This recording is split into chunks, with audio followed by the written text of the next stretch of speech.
Hi everyone, this is Dr. Larry Akingbade here.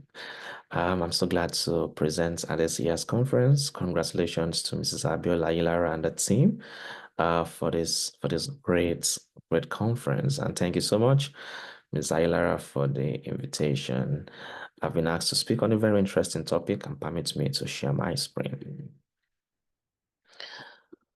Okay, here we go. I'll be speaking on a very interesting topic titled Gamification for Chronic Disease Management, Suggestive Adoption Strategies into Nursing Education and Practice. These are my table of contents. Introduction. Chronic disease management is a public health issue of worldwide concern. We know chronic diseases are diseases that have been managed over a long period of time, right? It affects approximately 129 million people, which is about 40% of the US population. According to a study by the National Center for Biotechnology Information, the population of Nigerians with chronic diseases is about 64.5%, with the youth making 70% of the population.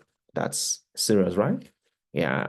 Gamification is an emerging strategy to improve patients' participation in chronic disease self-management.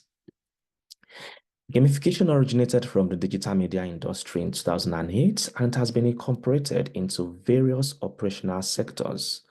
The purpose of gamification in healthcare is to help patients with chronic disease adhere to self-management. And that's a very core principle of gamification, self-management.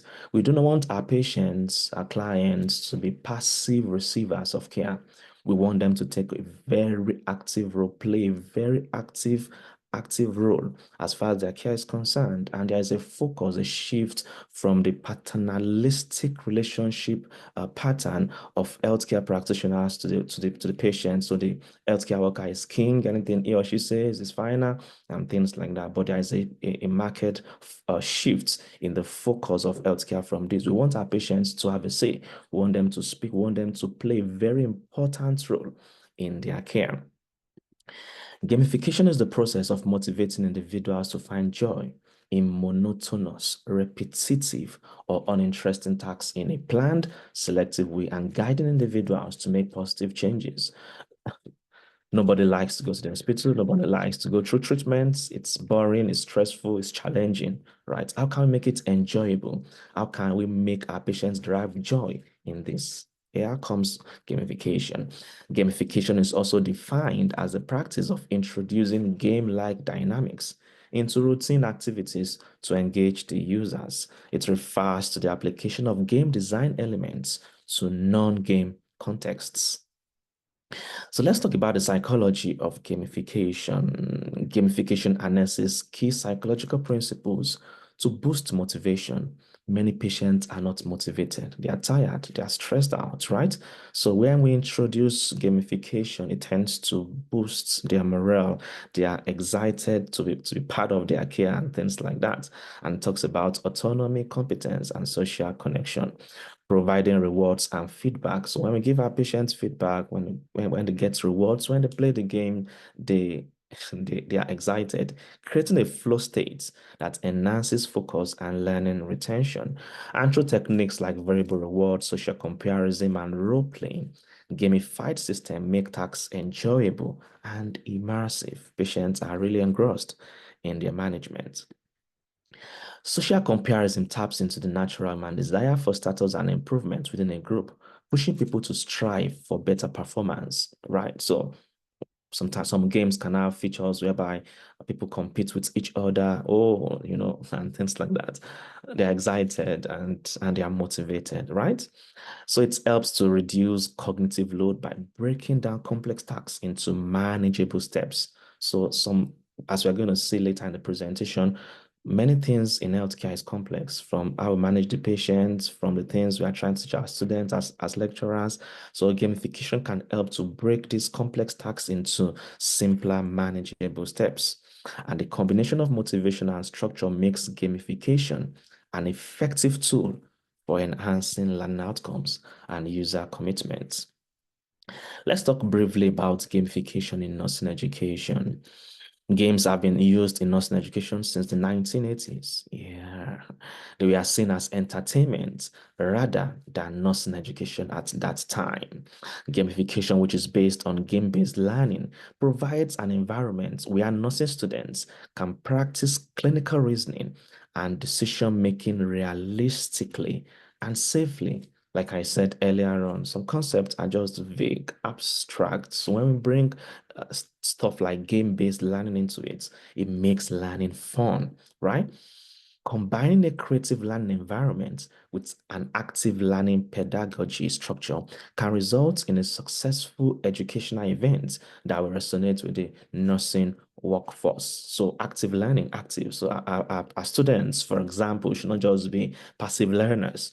Yeah, as a lecturer, I want my students to jump in and speak and take a very active part as far as their training is concerned. So that learning environment created by games, blending it with this active learning pedagogy, it helps learning to be fun, right?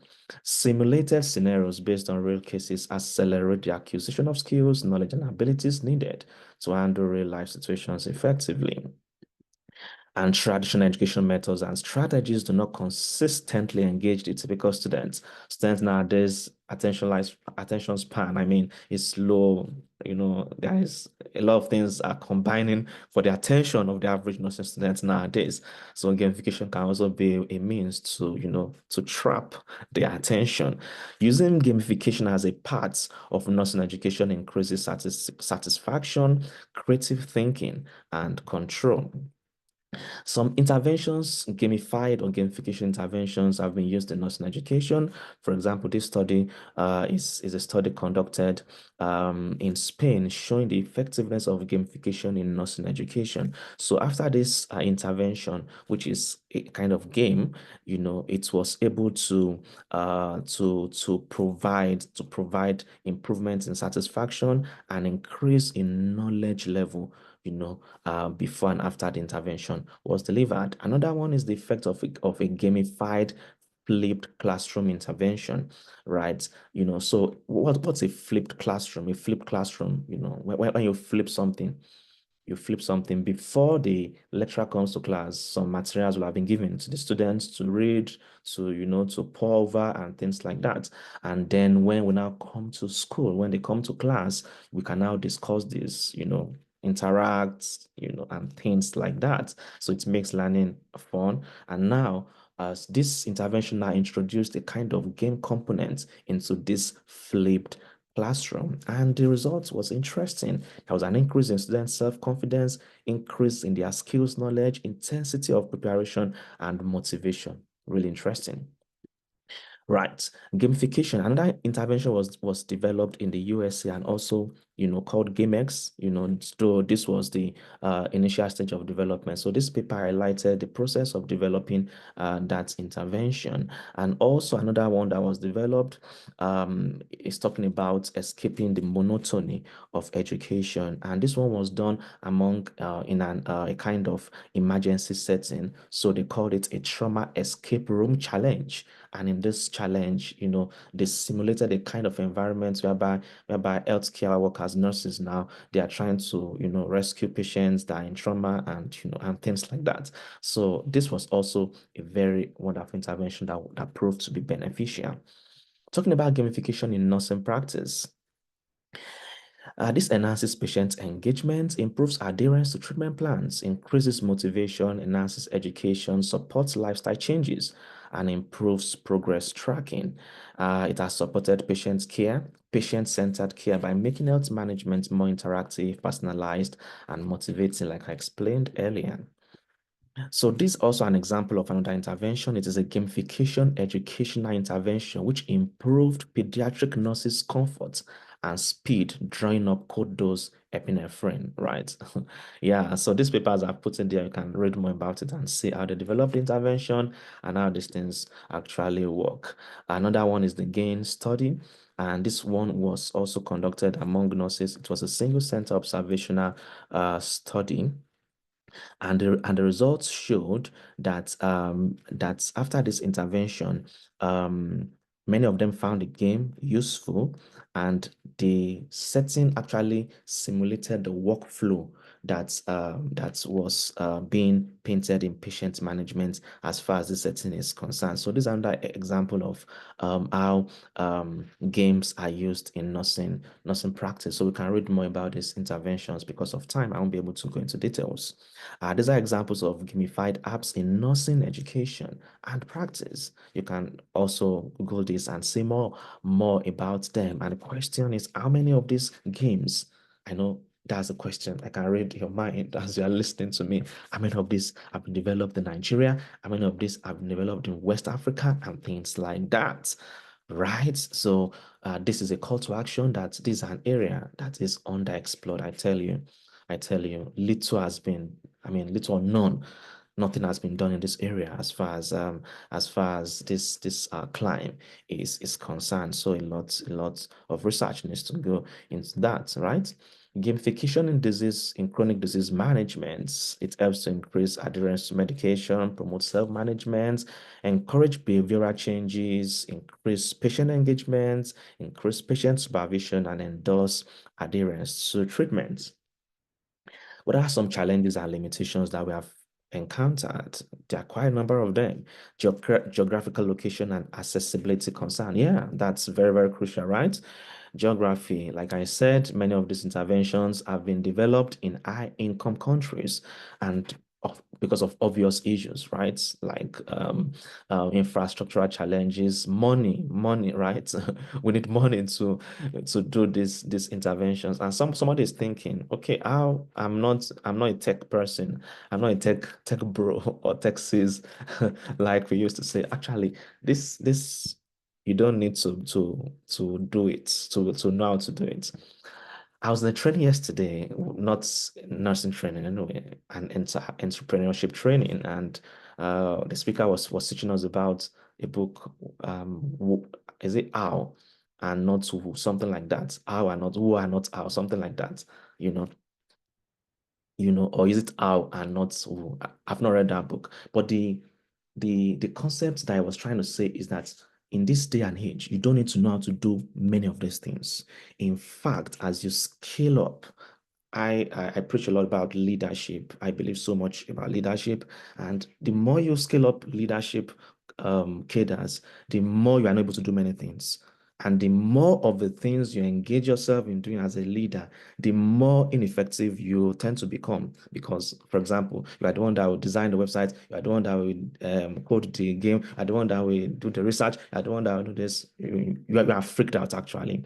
So we need to know how to be able to bring people on board to help us with this, help us with that, help us with this, and things like that.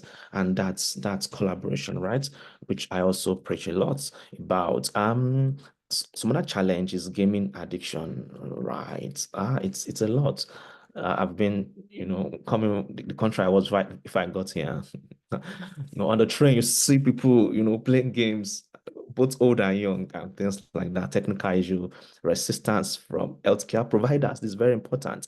Me, I'm not a game person. No, which kind of we are talking about serious issues. We are talking about games and things like that. So some people don't actually believe in it. Alignment with clinical guidelines. My time is almost up. Let's look at some platforms and tools. These are examples of platforms and tools used in gamification and adoption strategies. As I round up, we need to incorporate gamification in nursing curriculum, development of gamified simulation scenarios, utilization of gamified case studies in teaching students, partnership with game developers to create customized nursing educational tools, and organizing workshops focused on gamification. This can help us to integrate gamification into nursing education and practice. So from the foundation, nursing schools, we need to start teaching about this, preparing our students to be able to be able to develop competencies in how to use some of these apps and develop some of these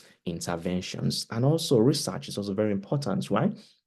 Yeah, so you can see that some of these studies I shared, they are research studies, right? So there is no way, I preach research too. There is no way we can bring interventions. We need data. In God we trust. Other people must bring data, right? Other people bring data. You must bring data.